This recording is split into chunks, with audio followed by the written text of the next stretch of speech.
He was an urban myth. Yeah. Perpalaki. Yeah, I've heard of him. You know, you didn't know if he was real or not. There was no internet, no Instagram, no Facebook. One day I was 15 years old. I went into Liverpool. As I'm walking across the road, this big black fella bangs into me. I know you, don't I?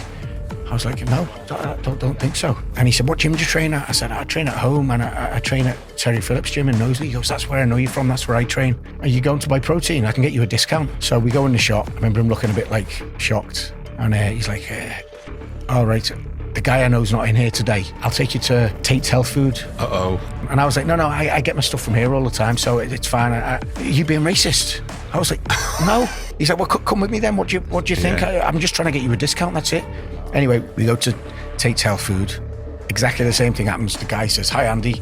Looks shocked when he walks in. He says the same. Oh, the guy I know to get your discount's not working today. So I was like, oh, all right, I'll go back to the other one. He goes, just come in the law courts now and I'll show you these murderers on trial. He showed me this card. I work for the press. I can get you in and we can look at these murderers on trial. I was like, I don't want to see murderers on trial. Anyway, the whole race card came out again. So we ended up going into the law courts. He opened the door. It's in here. It was this little tiny room, no windows. Close the door, goes, take your top off. And I'm like, what? I don't want to take my top off. What do you mean? He goes, I thought you were into bodybuilding. So obviously, like, I'm my pants. He stood in front of the door. I can't get out. My mate's just stood there like, what's going on? End up taking my top off and he's got me flexing and he's looking at me and it's like weird. He says, all right, you can put your top back on now. I want to see how strong you are. What do you mean? He's like, I want you to pick me up in a farmer's lift and squat me. You know, you're not leaving here till it's done. He's in a farmer's lift and I'm doing squats with him.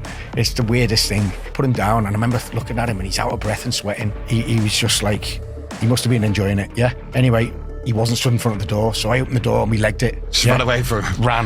Ran.